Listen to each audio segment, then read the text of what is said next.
our weather map tile is activated here in the view that you already see. And what will be the topic is to create a new weather map. We have some of the elements here to start that creation or to change what we have created before. So the plus sign is the easiest. That creates a new weather map, and I can give it a name. My nice map, and I can give it a description for everybody to see what I'm trying to do here. So let us try it out. And here we go.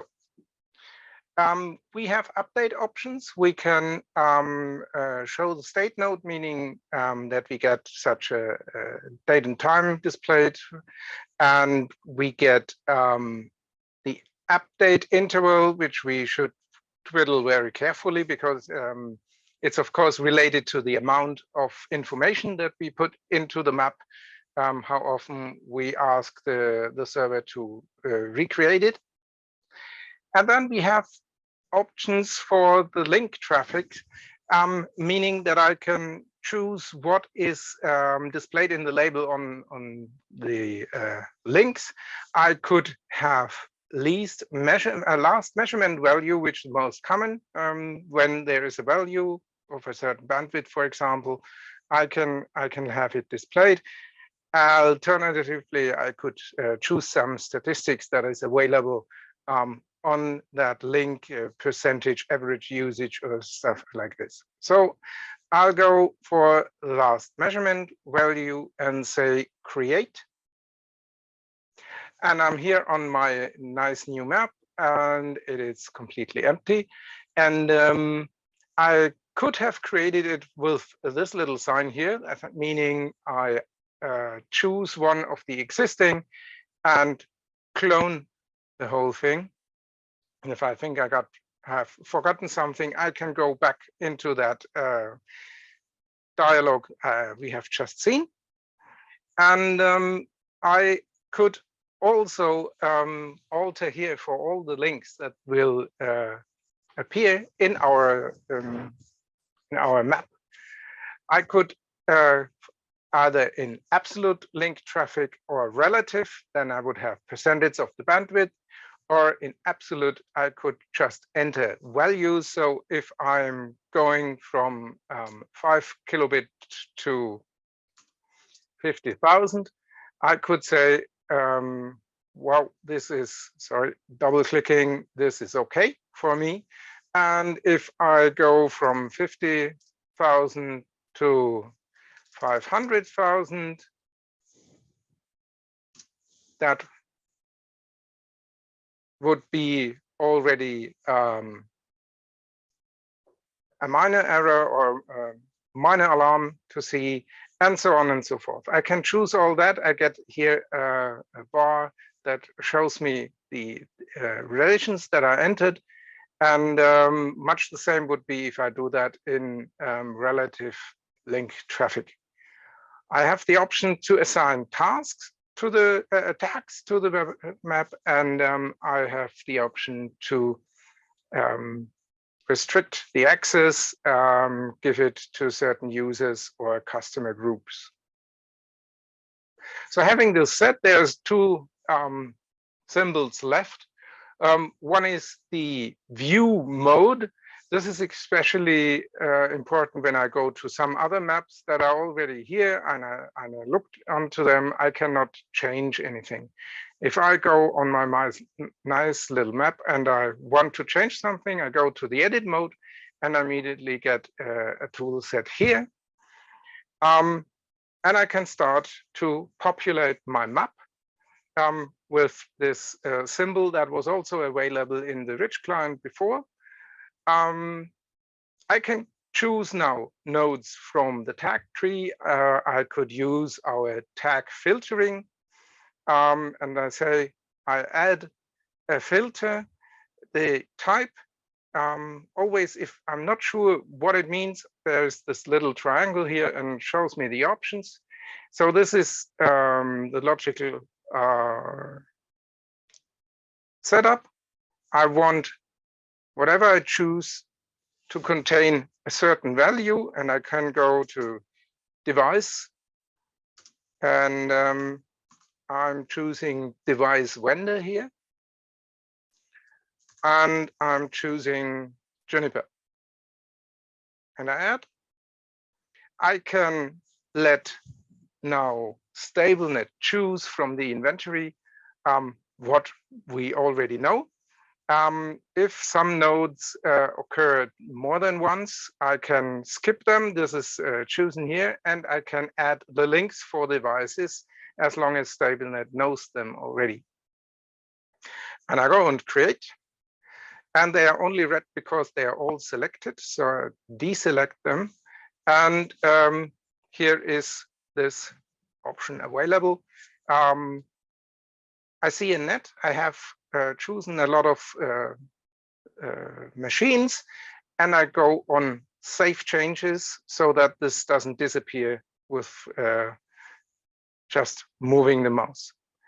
I can center the graph on my map.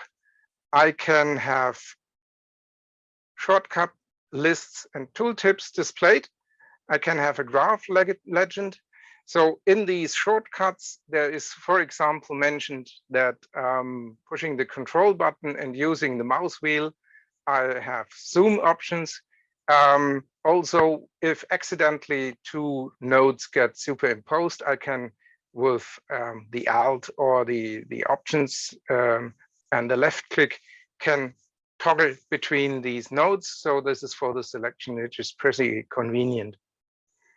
Some of the settings are the same as we are used to them. You have the choice of several layouts with respect to the network. Some are more obvious than others, because if I want to display all these links, then such a circle won't be very nice to see. This is the organic layout.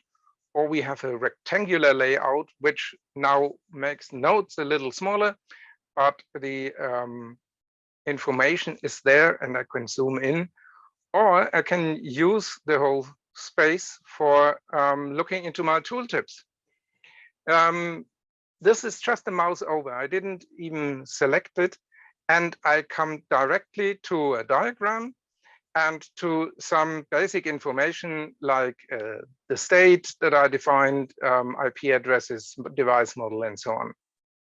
Now, if I click on it, I can enter another dialog.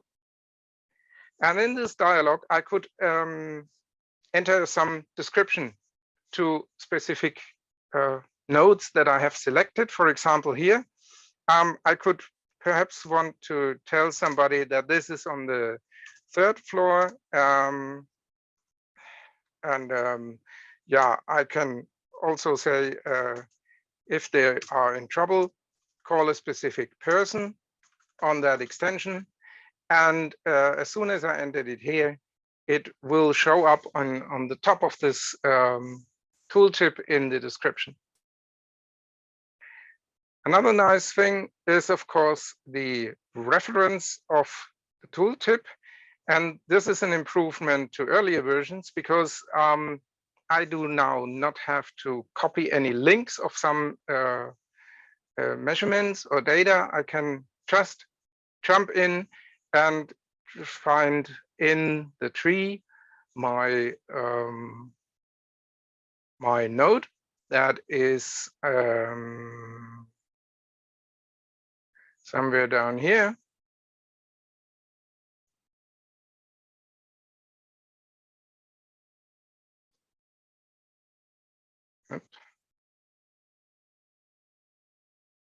I can't find it immediately.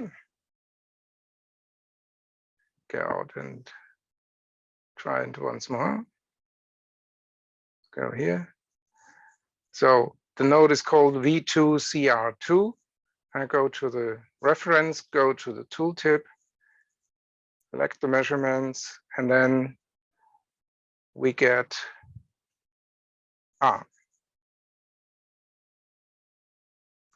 that here, interfaces,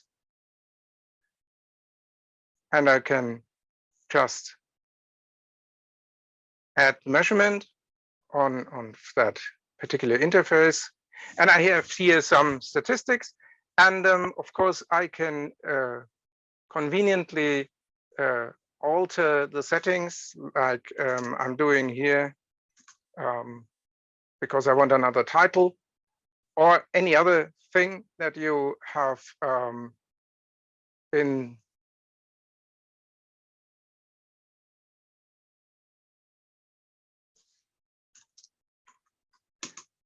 these menus.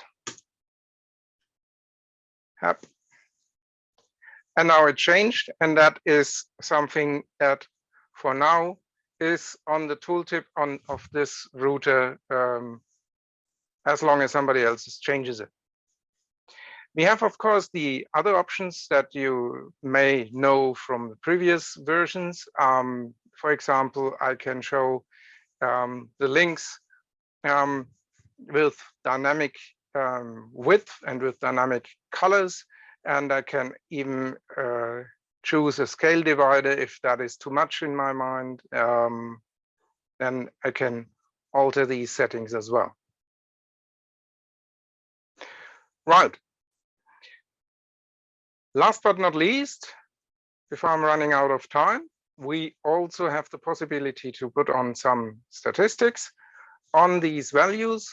Like I could choose from the tag tree this measurement here, apply it, and say the metric I want to see the utilization incoming percentage, and choose OK.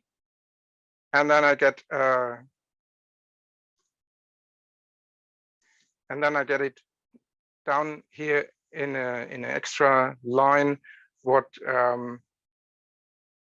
I have chosen here. And if I go maybe try out another one, apply metric in utilization, apply, and I get the a nice little value.